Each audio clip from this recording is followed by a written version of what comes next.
All right, guys. MarineKing versus Dream. Dream's second time here on Xel'Naga Fortress.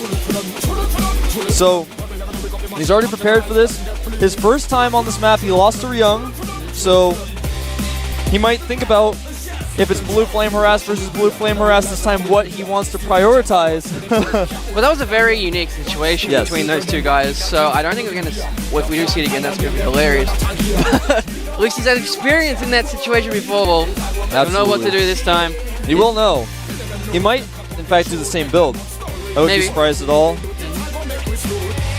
I wouldn't put it past either of these guys to go for gas first. The countdown is starting. I actually have my PC back, thanks to the Golem Wizard. Because it is going to be MarineKing versus Dream on Xel'Naga Fortress coming up. Oh, the map's loading, Wolf. It's loading.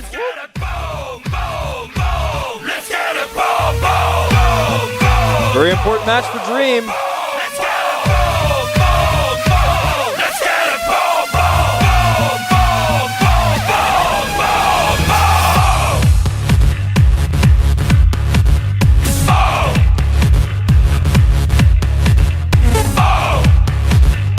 Well, we're back. Okay. The map's loading, but yeah, something might have gone weird there. Someone may have tripped over a cable or two.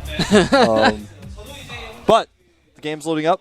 Yep, Remember, MarineKing is 1-1 and Dream is 0-1. So, Dream could tie up his standings with MarineKing here. Well, of course, actually that would be MarineKing up 1-2. If MarineKing goes 1-2 in these groups, that is going to be very scary. Yeah, you might fall to Code A. So a lot of MarineKing fans out there, myself included, might really want to watch this match. You might want to call your friends like, I heard you like this guy. He's playing. It's kind of important. Yep.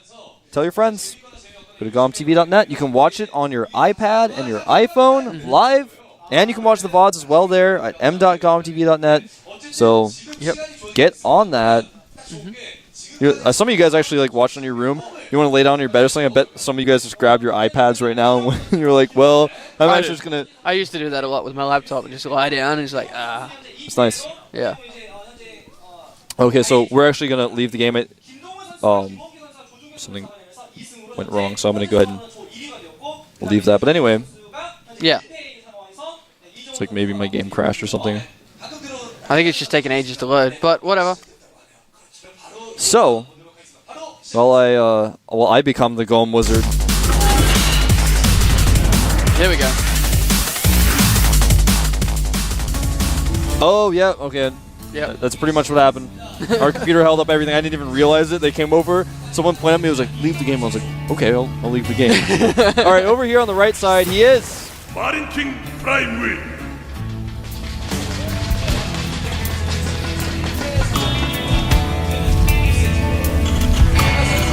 Up here at the top left, member of the team MVP. MVP. I was going to make a joke, too. I was like, he's not a nightmare. He's, that's what I was going to say, man. No. These overlay voices don't like your jokes. I know. No. That is my computer, apparently. You said that joke so bad, the computer died. I know. Sorry, guys. Let me get in. I'm gonna bring the Golem Wizard back. So Dream going for gas first yet again. Yeah.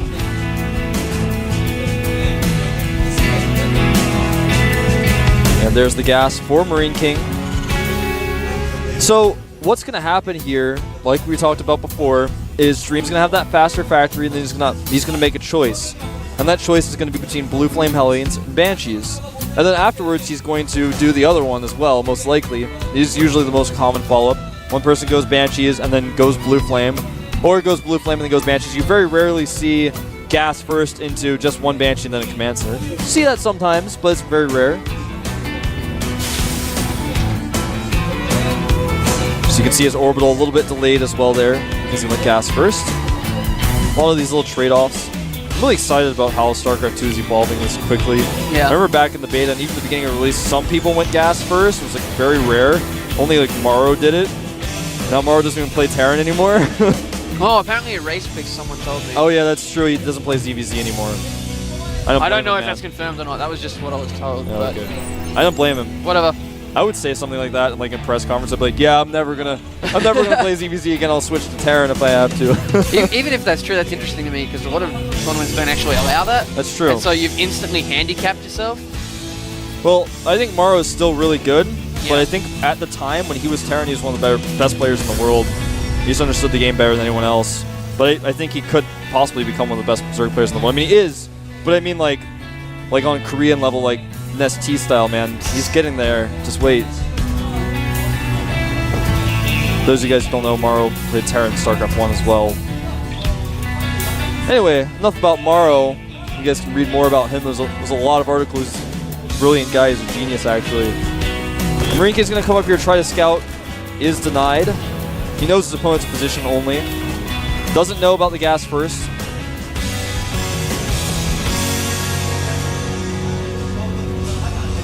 So this Hellion here is going to get a lot of scouting information. It's going to take control of that temporary Xel'Naga watchtower. Did see that scout, so I think he's just going to chase him down. Yeah, it looks like that's exactly what's going to happen. Unfortunate to be that guy. Second Hellion coming out here. Dream is going for Banshees. No cloak, though. MarineKing going to be making that Viking pretty shortly. Well, I don't know. Well, actually, yeah. I meant to say Banshee, but yes. If he knew what if he knew, you know, that the oh, that Hellion was very close to being taken out. Exactly. There. If you go up a ramp with a Hellion, if your opponent has the concave at the top, it's very scary. Yeah. Cloak being researched for MarineKing, not for Dream. And Dream is actually going to do exactly what I said was going to be unlikely, was to make one Banshee and then make a command center. It's something that a lot of foreigners do, but Koreans usually do not. So, Korean style of StarCraft 2 at the highest level is very different than the foreigner scenes. Yeah. And it's hard to just watch the GSL and get that. You kind of have to play, or you have to just be a genius. Well, this is what something that... Oh, uh-oh. Those Hellions getting completely trapped by MarineKing. And the other Banshee's going to be taken out as well. Yeah. Yeah, it was something we discussed quite a bit at the Gom House, is you can watch the VODs, you can watch replays, but until you actually sit there and play, you will never understand. You will never understand, man. It's very true. So that Banshee is deflected as well, so neither of these players, Banshee is able to do a lot of damage. It's not uncommon. The thing is, though, Dream has a command center and MarineKing does not. Blue Flame coming out here. And at this particular moment in time, Dream doesn't really have an army or any units. He's going to get a lot of damage off of this. But this is the scary part. And this is the diverging point between foreign scene and the Korean scene as well. Koreans will go for the Marines, and foreigners will go for the SCVs, but it looks like MarineKing is going to go for neither. He's going to go for keeping that Banshee alive. Yep. It's a good choice. Oh, running back into the scan. Messed that timing up just a little bit. Yeah. I think you misspoke before as well, because Dream has the command center. Yeah, I did. I'm sorry. Yeah, Dream has the CCF. MarineKing does not. Obviously, guys. Well, it's a little bit weird for me because I'm looking across instead of looking in front of me and all that.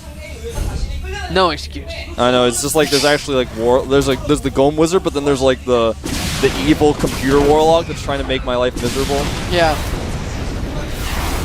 And this Banshee, again, not able to do really a whole lot. Nice scan here by Dream. Banshee may escape just barely. This is a little bit weird. Blue Flame finished up. MarineKing going for siege mode, of course, instead.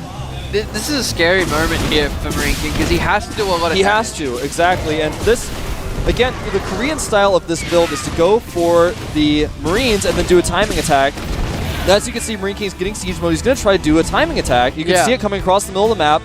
And this is what they do. They kill the Marines, they kill the units, not the SCVs, and then they just win the game. But this is basically an all-in by MarineKing. He's got to win this game here and now. Yeah. Or at least contain his opponent. Sees all this coming, though. Their siege mode is done. But all he's got is like 4 Hellions and a Raven. Yeah. This is going to be pretty hard to hold. Here come the SCVs. He's going to try his best. The Hellions do have Blue Flame. Nice control by Dream. No, but look at that. MarineKing is actually focusing on those Hellions. They all going to drop. Yeah, a lot of SCVs going down there. Like you're saying, the tank's targeting the Hellions, and the split on the Marines was quite nice. I mean, he is the MarineKing. Yeah. Can't go up that ramp, though, with all those Hellions there. He needs to be very careful. Yeah, he's just going to have to slowly push. Like I was saying, it's essentially an all-in, but if he can keep his opponent contained in his base, he doesn't have to end the game at that particular moment. It looks like Dream may opt to move that command center to another base. He's just actually going to run up here and then bait the Hellions back repeatedly. A nice tactic. Eventually, he will most likely be able to break up the ramp, unless Dream does something here pretty fast. That factory is under siege. It's going to stop siege tank production for Dream. This Banshee being frustrating as well. There's that Raven, though, bringing Marines up to the front of the ramp. There's stuff going everywhere. Yeah, MarineKing having so many tanks. That factory is on its last legs. The problem here is if MarineKing loses all of these Marines, he can't deal with the Banshee. You can see that's exactly what Dream's planning on doing. Yeah, exactly.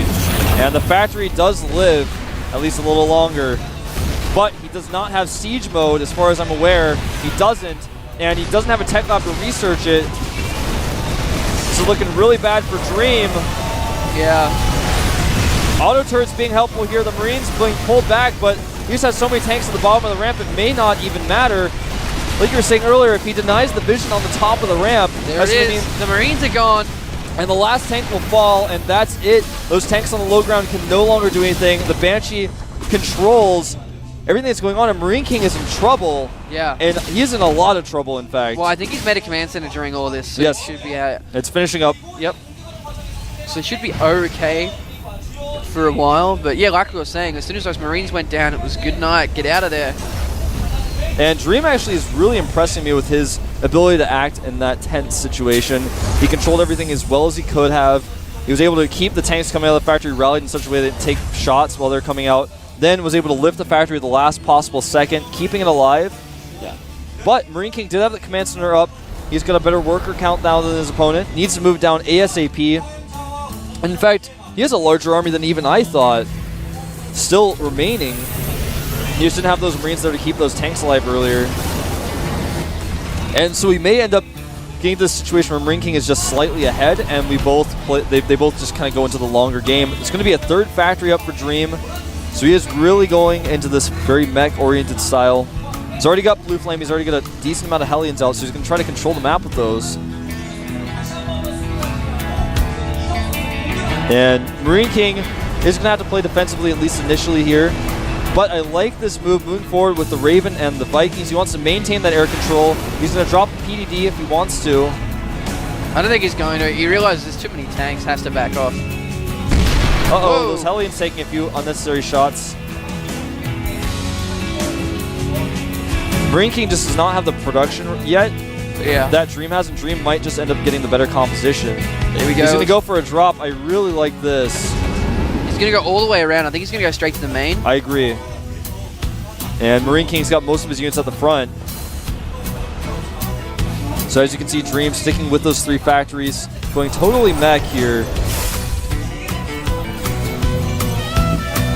And that dropship is going to go unspotted.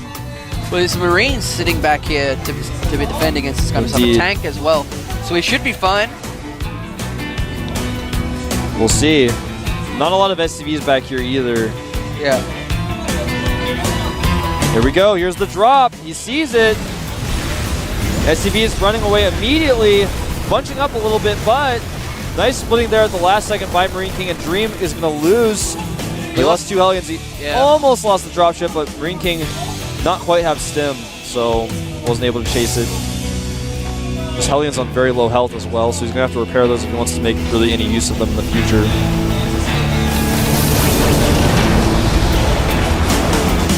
MarineKing has a pretty sizable army. He's going to hit this timing right now where he attacks, where he's got the units where he might be able to kill Dream. If Dream micros perfectly, he may be able to hold this. This is going to be pretty much the turning point of this game. Yeah. Oh, this could help. This could help a lot. All the units that were defending are nowhere to be found now. There they go. Here they go, but the SC's are already gone.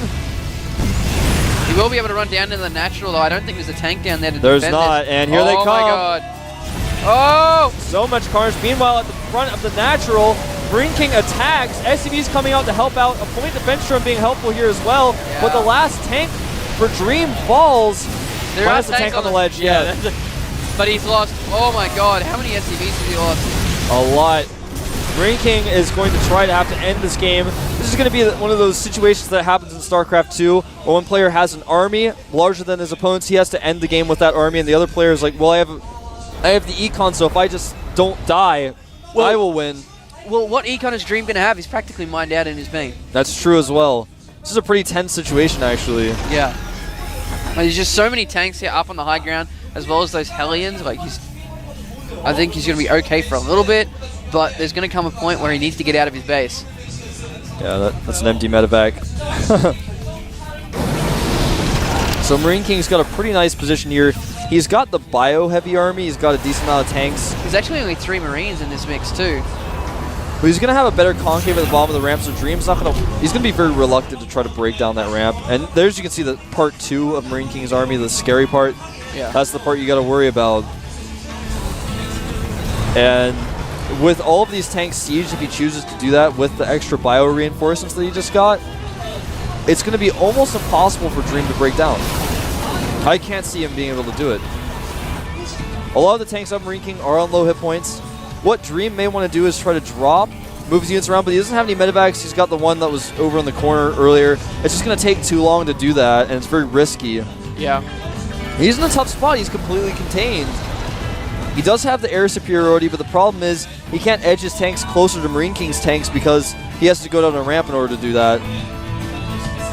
And another Blue Flame Hellion drop could be quite good, but it's not going to be enough to get him back into this game. He has to do more. Whoa. He's going to go down it, and MarineKing is ready. I don't think this is the best idea. He's not as close to the ramp as he perhaps should have been, though, and this Marauder's going to wish he weren't standing there. Yeah. That was close. Here comes the drop. I'm surprised he's dropping into the main here. Yeah, he keeps dropping into the main, and okay, now he realizes what's going on. And there are some Marines here, but just Marines against Blue Flame Hellions is not what you want to use. Well, unless you are on move command because you want to chase us. Oh, he's getting a lot more there. That was intense, how many he got there. So there you can see that air superiority coming into play, and the Banshee. This is the kind of stuff you have to do to catch up in games like this. You have to be completely patient. Yeah. This is TVT, guys. For those of you guys who don't play Terran or like never experienced this, TVT is all about this type of patience. Edging the tanks back just ever so slightly, then using that Banshee, then breaking down the ramp very slowly and carefully. Nicely done by Dream. Like, he just played it so calm and collected. He absolutely did.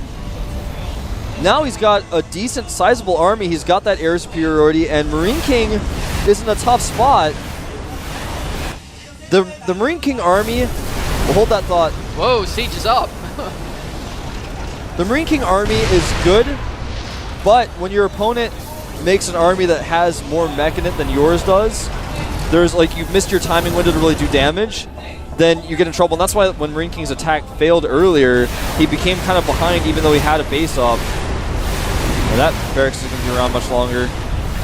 MarineKing has to take that, or Ryung has to take that barracks up before he moves forward, otherwise air superiority means nothing. Yeah. He does take it out. Nice point defense drone drop. So he used that Banshee to control the siege tank positioning of MarineKing. Look at that. That was like the coolest thing I've ever seen. Yeah. He like dodged missiles. Another point defense run going down. It's a PDD push, man. Yep. There's a lot more tanks here. Nice. Whoa, nicely Catches done. the weakened tank. There's just so many more tanks here for Dream. I was about to say Ryung. What? And you know these guys shelling at each other. MarineKing forced to use scans because he doesn't have that air superiority. He also has to be very aware of this Banshee, which is being targeted down. That was a close call. Continues to move forward. Remember the Marauders as well. cannot be used for this because of that point defense drone. That Marauder just found out the hard way. He can't be used for this. Dream keeping with this PDD, just keeping so much alive. That Banshee going to work as well. That one Banshee is just changing the here we go. MarineKing's going for it. It's just not enough really here to deal with it because, that point defense range is being even more useful. But too many Marauders. Whoa, dropping all the Vikings in front of Marauders. And it looks like MarineKing barely work. Just barely did not work. Yeah. And MarineKing is mined out in his main. He's got his natural mine. Both of these guys really mined out in the main. The problem is MarineKing doesn't really have an army, and look at that. That itself is a scrappy army. It's like the army where you went around asking people if they join your army, you knocked on their door, and you're like, do you want to become a siege tank? And they're like, well, I don't know about that. That's what this army is like. And he's actually going to come over here and siege up the main, maybe. Nope, he's just going to go for it, and these bunkers, even if they were ready, they wouldn't serve much of a purpose. Yeah. MarineKing may fall, guys. Down to code A. You're watching it happen here. The bunkers falling. They weren't going to prove to be very useful anyways. Brought some SCVs to help repair. He's oversaturated as natural. Good choice. MarineKing in a lot of trouble. He's essentially got 2 Marauders as part of his army. He's making Vikings, but they're dying as they spawn. I think this is going to be it for MarineKing. Yeah. Doesn't look good. SCV's being pulled straight into siege tanks. And Blue Flame Hellions. Yeah. GG. So MarineKing's now 1-2.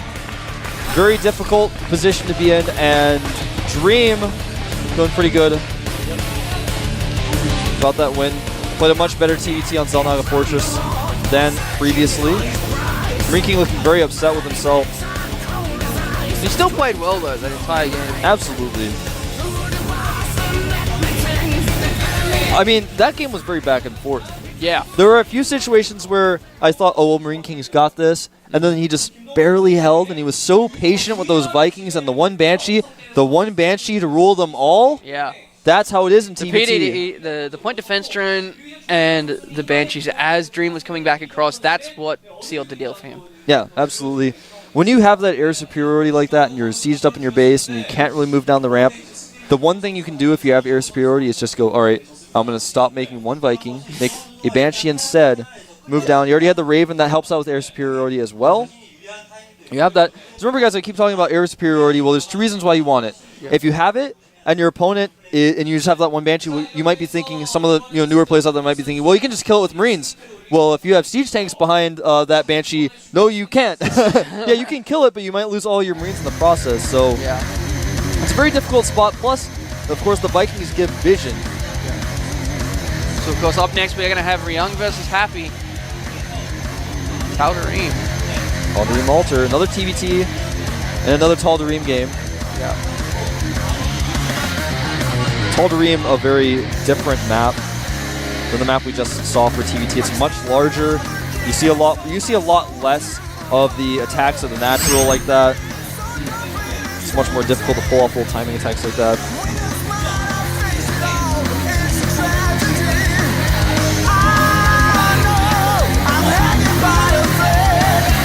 So I mean, I've said this before, but I think like Gear might actually just hate you. No. I was gonna say it might actually be fixed this time. Nope. Oh. No, it just hates you. It actually just hates me then. I'm trying to join the game.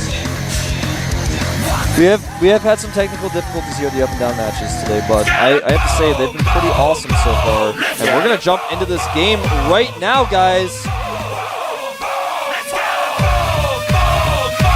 Ryung, Happy, who will come out on top on Tal'Darim Altar at the GSL up and down matches.